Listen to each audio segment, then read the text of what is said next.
I want to start this 39th episode of the Rule Your Pool podcast with a bit of a detour. You may have noticed last week we did not have an episode, and that's because I was fortunate enough to escape society for 10 days. And I went with my family to the Clearwater National Forest in Idaho, and we were truly off the grid in every sense of the word. Electronics did not work. There's no power.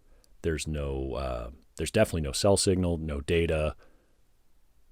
Unless you have a Garmin GPS handheld thing with you, phones don't work, maps don't work, just paper maps and analog stuff like our ancestors used to use. And it was a really cool escape from the digital world we find ourselves in.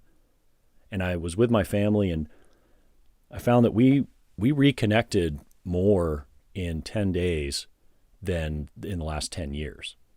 So I highly suggest, if you get a chance to unplug and go to a national forest or a national park, it's a euphoric feeling to see God's creation unleashed, untouched by mankind for the most part, looking into the canyons and just looking at how nature actually looks without human development on it. It's an amazing looking thing.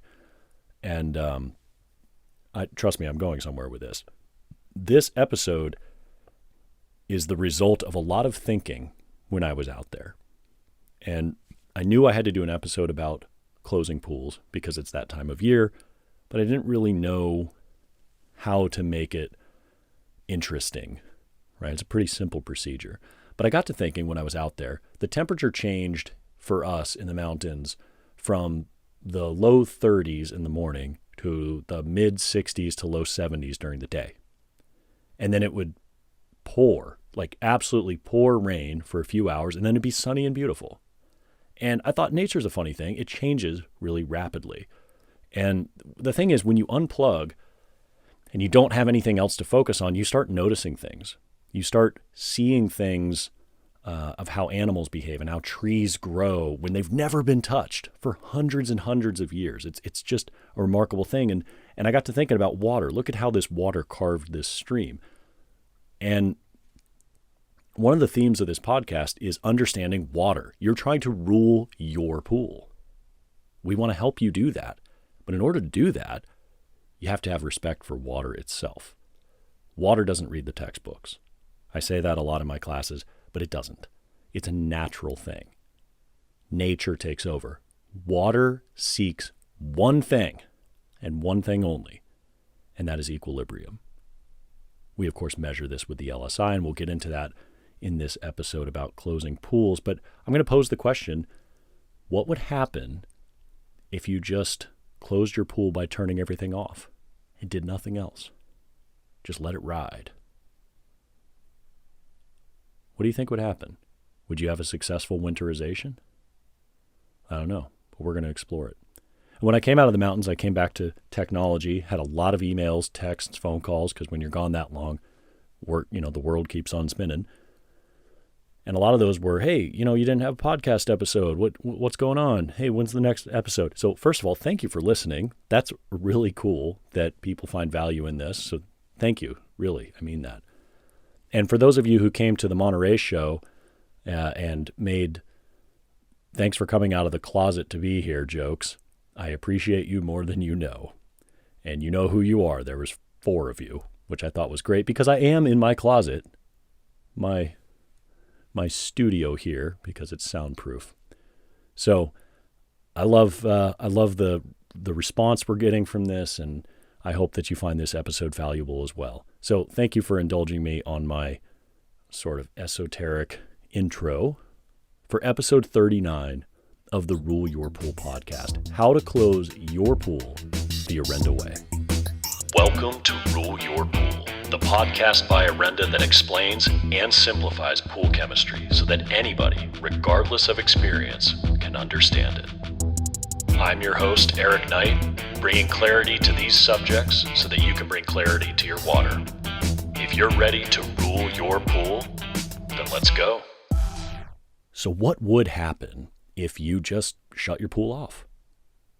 Didn't winterize it, no chemicals, no additions, no nothing. Just shut the power off. and see what happens for the winter.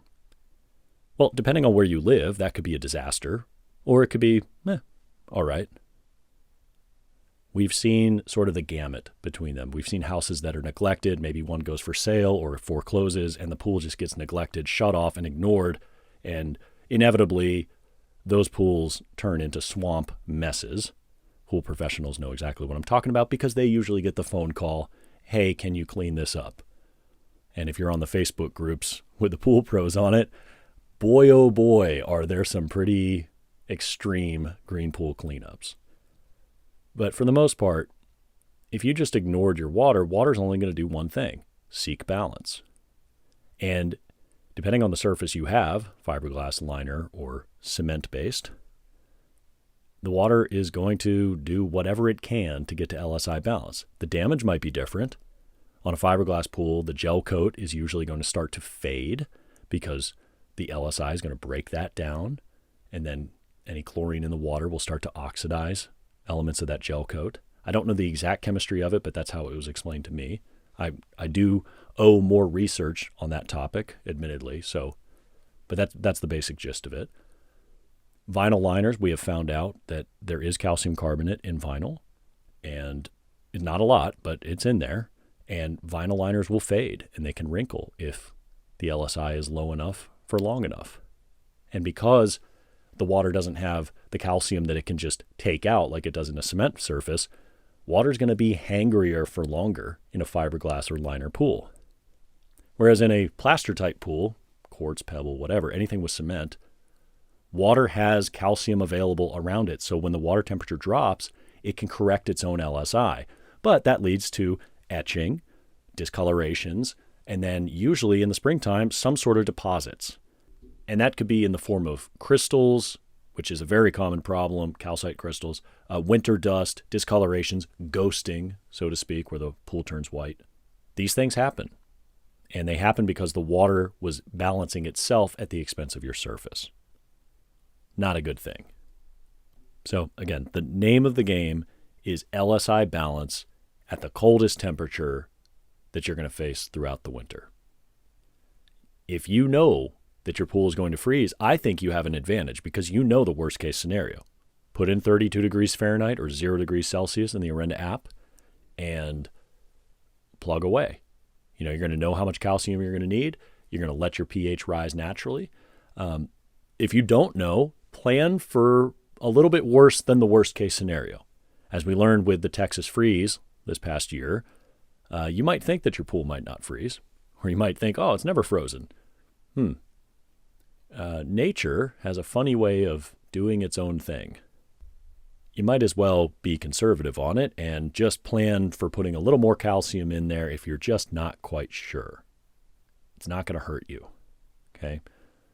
Think about the LSI at the coldest temperature possible. Now, the second priority with winterizing is keeping the water clean. And when you look at winterization kits, or when I look at winterization kits, I'm often astounded that they don't have anything to do with the LSI. They don't include calcium hardness.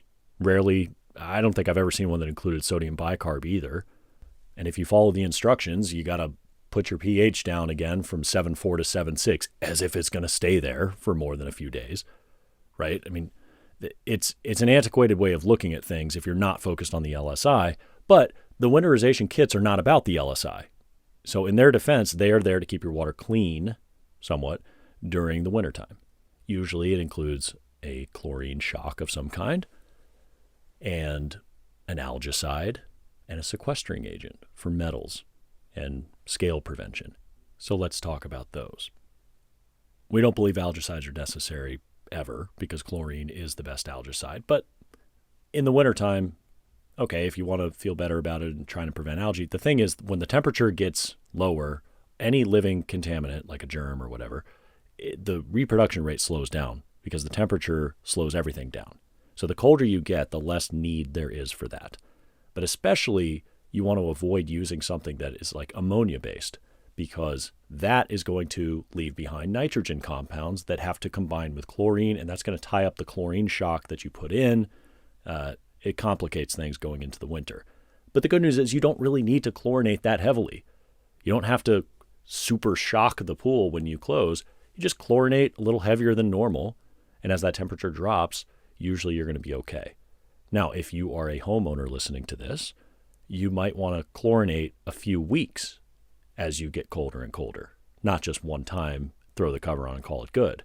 You might want to put some under the cover, the second or third week after you close it, but it doesn't take a lot. Okay, the water is getting colder and colder. So that's outer side. The chlorine makes sense again, but you don't need to super shock it. You'd be amazed how many people call us about this. Now, let's talk about the sequestering agent, because we make a chelating agent, SC1000. It applies to our product too. This is not a knock on any product, but they don't work in cold water. Okay, sequestering agents, that chemistry of binding up to metals and minerals, if your water is cold enough, it depends on who you ask. We like to be more conservative on it and say, if it's colder than 65 degrees, SC1000 isn't going to activate very well, if at all. Maybe it's 60, maybe it's 61, maybe it's 55 degrees. I don't know. We're going to be more conservative and say it's under 65 degrees. We just operate on the assumption it's not going to activate and do its job. Most sequestering agents are in the same boat. Not a knock on the product, it's just how the chemistry is. The water's too cold, so they stay dormant. So unless you get that product in when the water temperature is warm enough, there's no point in putting it in going into the fall. It's much more effective to use those products in the spring when the water is warming up. So keep that in mind. Sequestering agent, chelant, we don't even include SC1000 in our winterization recommendations because it's not a big deal going into the winter. Now, if you have a lot of metals, you should have been using it during the spring anyway to bind up those metals. But that's neither here nor there. The main reason those are included in winterization kits is to prevent scale throughout the winter. Now, if you thought that the calcium that you see when you open up the pool in the spring was scale, you'd be mistaken because you're very unlikely to have scale in the winter. I'll repeat that. It's very unlikely for you to have scale through the winter because the water's cold. Now, I've seen it like in pool spa combos where in the middle of winter, a homeowner will crank up the heat for their spa and they get a little scale in there, but that's a temperature-driven thing. Let's talk about the pools that don't do that. If your water is cold, you're not going to have scale. But you could have calcium deposits like calcite crystals and winter dust. And the reason for that is it was actually caused by a low LSI violation. Etching occurred on the surface. It pulled out a very high pH calcium hydroxide, which then spikes the pH locally, precipitating calcium carbonate. So you could say, oh, that's scale. It wasn't really scale because you had a high LSI based on what you did to the chemistry. It forced calcium to precipitate as a reaction to a low LSI problem. There's a huge difference. Calcite crystals are not scale. If you go back to episode 11 of this podcast, when we talked about the winter, we talked a lot more about crystals. And we've got tons of articles on it. There's a lot we don't know, but we do know how to prevent them. Simply balance your LSI at the coldest temperature. That is your priority. Now, let's get back a moment because I kind of segued there. Got off onto a tangent on sequestering agents. But in terms of winterization kits, so to speak, the Orenda kit doesn't really exist. You're going to chlorinate normally. We do recommend if you did not use enzymes throughout the season, you can purge going into the fall. But if you did use enzymes, you already have a residual in your water, let it ride. You're good to go. The enzymes are going to help get that non-living organic out of the water. Now, they are temperature dependent as well. So the colder the water, they work slower. They're not going to go anywhere until they're gone, but that could take months. So it might be a little bit late in the season if the water temperature is below 70 to do that. You might want to wait till the spring because you'll get, diminishing returns. But enzymes definitely help because you're going to have things that can get on top of that pool cover, like a mesh cover, like a bunch of dead leaves or pine needles, and you can get tannins from those things, and organic material can get in these pools. Enzymes will help. The other thing is phosphates, of course. And, we make these products, but there's a lot of other brands. Removing phosphates going into the winter is a very good idea. It prevents a lot of issues. It helps chlorine efficiency, but Don't do it on your last day and then throw the cover on, because the dust and the precipitate that comes out, you need to vacuum that out or clean the filter and backwash it before you put the cover on. That dust can stick to it, and it's just kind of a pain. So just something to consider. You don't want to do that on the last day. If you want to see our procedure for how to do this closing, I guess, I think it's called How to Winterize a Pool, but maybe you don't call your closings a winterization. Maybe you're in an area where the water only gets down into the 50s, like Southern California. Nobody's swimming in 50s unless they're doing a polar plunge. So you don't have the bather demand. You don't have the same factors to worry about, but you might still be servicing your pool. You just have to think differently. You need to think about temperature. The procedure on how to do this is in procedures.orendatech or in the app on the procedures page, of course. You can find it there. It's step by step. It mentions everything. Now I'm going through my little bullet points here. I talked about covers, how mesh allows pH to rise, but it also allows dilution. Solid covers do not allow pH to rise, but they also prevent dilution. You want to know your temperature. By the way, if you are listening to this and you have a pool and you don't have a thermometer, get one. Yeah, that's good advice. Get one. You want one. An analog one, like one of those on a string. It'll help you. Yeah, that's pretty much my big tip for the day. Get a thermometer. Use it. How about that? Now, I wanted to kind of tie back into my intro because I was talking about nature. I was out there, and believe it or not, when you're in the mountains, you have a lot of time to think because there's no distractions. I mean, you're there, and I'm watching this beautiful river carving through these mountains, and it's crystal clear water. I mean, it's just stunning. And by the way, the trout fishing was amazing. So when you're looking at something like that, I'm just thinking water is this incredibly powerful element in our world, and we're trying to tame it. Just a little. We just have a little sample of it in our backyard. We're trying to get it to behave. But kind of the theme of this podcast is understanding water and meeting its needs on your terms. This natural process is especially important in cold water because if you don't give the water it needs going into the wintertime, it will naturally fight against your pool to get what it needs. So let your pH naturally rise. If you have a solid cover, don't cover it for a week from your last pH adjustment. Let your pH get up to the ceiling, then put the cover on.